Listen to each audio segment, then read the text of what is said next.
Lazima kutoa zaka, kuna masharti yanatakiwa kukamilika.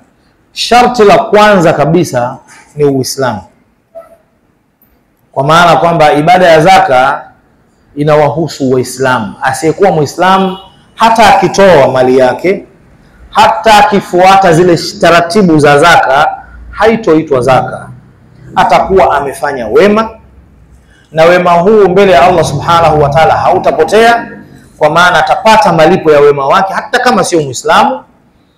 Lakini utaratibu wa tunafahamu kwa mujibu wa mafundisho yetu ni kwamba wasiokuwa Waislamu wakifanya wema wanalipwa hapa hapa duniani. Kwa hiyo wema wake huwa utalipwa, lakini haiitwi zaka wala si ibada kwake. Kwa hiyo sharti la ibada ya zaka lazima mtu awe Muislamu, sharti la kwanza. Sharti la pili, anatakiwa mtu kuwa huru, kuwa muungwana. Ili neno muungwana sasa hivi lina matumizi mengine tofauti, lakini tunaposema muungwana kwa maana mtu huru ni yule mtu ambaye hamilikiwi na mtu mwingine. Huko nyuma watu walikuwa wanamilikiwa na wenzao, yani mtu aweza akawa na watumwa wake 100, 200 wako, yani kama vile mtu alivyokuwa na magari na pia alikuwa na watu anawamiliki. Watu hawa Allah subhanahu wa ta'ala kwa huruma zake kwa waja wake aliwaondolea baadhi ya majukumu ya kiibada kwa sababu ya ule udhaifu wao waliokuwa nao, kwa maana kwamba wako wanatawaliwa na wanamilikiwa na watu wengine. Mtumwa yeye ni moja katika mali za mtu, yani mtu akihesabu mali zake anakuwa mimi na magari mawili na watumwa wawili na wewe. Sasa kama huyu mwenyewe anahesabiwa ni mali, halafu tumwambia atoe zaka, atatoa zaka kwenye nini sasa? Yeye mwenyewe ni mali. Kwa hiyo hawa, hata mtumwa akiwa na mali hawezi kutoa zaka, kwa sababu akimiliki tu mali tayari mali hiyo aliyomiliki inakuwa ni ya yule bwana wake. Sasa kumlazimisha huyu kumpa majukumu haya ya kisheria, maana yake ni kumletea uzito ambao hataweza kuutekeleza. Kwa rehma na huruma za Allah subhanahu wa ta'ala akawaondoshea kifungu hiki cha zaka. Katika masharti ili iwe mtu ana wajibu wa kutoa zaka ni mali iwe halali, mali anayoimiliki iwe halali. Inna Allaha tayyibun la yaqbalu illa tayyiba. Zaka ni ibada, na tunapotekeleza ibada ya zaka maana yake tunampelekea Allah subhanahu wa ta'ala hiyo ibada yetu tunayoifanya. Sasa Allah subhanahu wa ta'ala kwa mujibu wa maneno ya Mtume sallallahu alaihi wasallam anasema Allah ni mzuri, hakubali isipokuwa kizuri. Allah ni msafi, hakubali isipokuwa kisafi. Sasa mali ikiwa ni ya haramu, Allah hana haja nayo. Sasa mtu atakwambia sasa mtu je, ashatoa je, inakuwaje? Mtu hata kama ametoa tumshukuru kwamba kawasaidia watu wameondokana na dhiki waliokuwa nayo. Kwa sababu kwa mfano anakuja mtu hapa na biashara zake ni kuuza pombe, kawakuta kina mama huko maskini, mama ntilia, akawapa mitaji milioni 1 tumshukuru, lakini tunasema ni ibada? Hatuwezi kusema kwamba ni ibada, lakini hatuwezi kuanza kumbeza kumwambia kwamba hizo bayala zako fadhali ungebaki nazo tu. Yeye ni haramu kwake yeye jinsi alivyochuma. Hawa kina mama waliopewa kwao ni halali hizi mali. Na hapa ndio kwenye mushkila wa Waislamu kuifahamu sheria yao. Japokuwa hii sio mada yetu moja kwa moja, lakini tunasema kwamba mali kama pesa kama pesa sio haramu. Sasa kwa 10,000 hii 10,000 inakuwaje haramu? 10,000 sio haramu. Uharamu wa 10,000 unakuja kulingana na wewe umeipataje. Vile namna ulivyoipata ndivyo itakuwa halali ama haramu. Lakini 10,000 kama 10,000 asili yake ni halali. Kwa hiyo aliyeipata kwa njia ya haramu 10,000 hiyo, alafu akaenda akampa mtu mwingine, kwa mtu mwingine itakuwa ni halali. Haiwezi kuwa haramu kwamba ilikuwa ni haramu. Ingekuwa ni nyama ya mbwa kwa mfano, wewe yule amechinja mbwa, amechuna nyama zake, amefunga afu kaenda kumpa mtu mwingine, bado itaendelea kuwa haramu kwa sababu mbwa ni haramu kwa asili yake. Kwa hiyo ataendelea kuwa haramu hata kama atahama mikono. Lakini sio pesa. Pesa inaweza ikawa haramu mkono wa pili ikiwa huyo wa pili naye amechangia katika hiyo njia ya haramu iliyotumika katika kuitafuta hiyo mali, na yeye itakuwa kwake ni haramu. Lakini kama hakuchangia chochote, yeye kapelekewa tu, haina shida.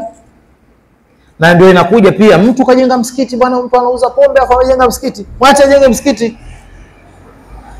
Kuswali sisi wenyewe tutaswali, wala hatuna shida. Lakini je, atapata thawabu kwa Mwenyezi Mungu? Apate thawabu? Hapo ndio kitu kinachoelezwa hapa, kwamba Mwenyezi Mungu ni mzuri, hakubali isipokuwa kizuri. Kwa maana kukubali ni maana yake yeye hawezi Mwenyezi Mungu kumlipa akakubali Mwenyezi Mungu kwamba amepata kitu kutoka kwa mja wake, kwa sababu ni kichafu. Lakini si msikiti ashajenga.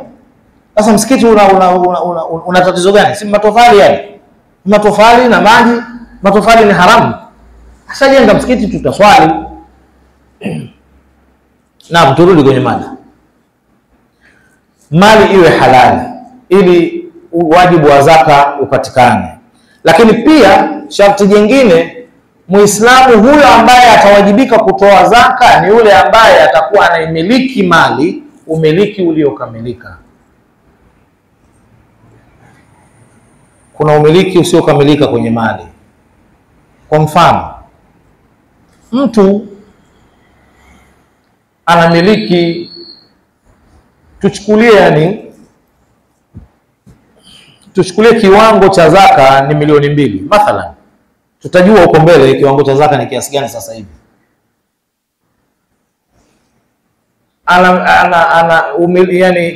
Kiwango cha zaka milioni 2. Huyo mtu ana milioni 10. Lakini milioni 9 yote ni madeni yako kwa watu. Lakini ya kwake, akipiga hesabu yeye ana shilingi ngapi? Sasa mimi nina milioni 10, lakini milioni 2 ziko kwa mzee nani, sijui milioni 3 ziko kwa nani, milioni 9 yote iko nje. Huyo anamiliki, lakini umiliki wake haujakamilika kwa sababu haiko mkononi kwake. Hata akitaka kuitumia hawezi kuitumia.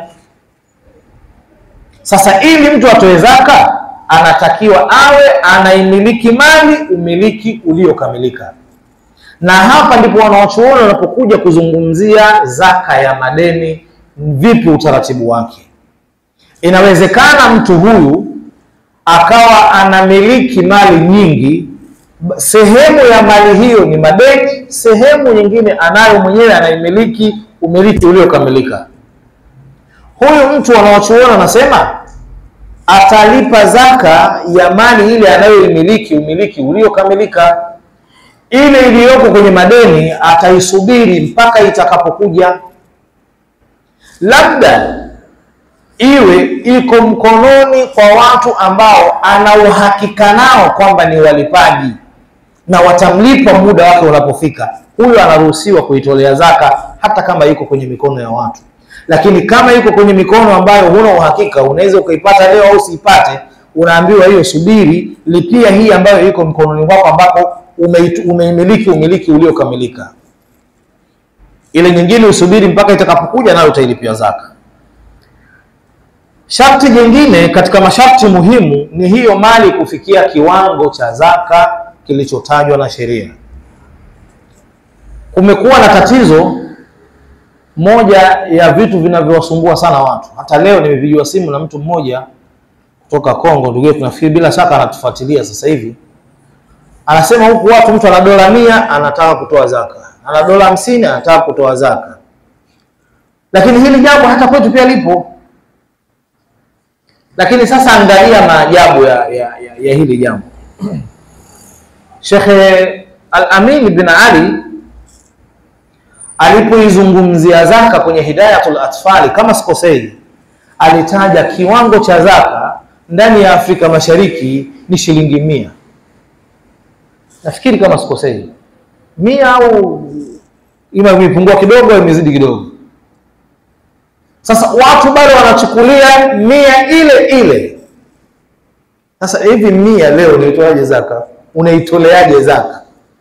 Sasa mtu anaweza akawa na 10,000 lakini anahesabu hapa kuna 100 ngapi hizi. Kwa hiyo anataka aambiwe yeye 10,000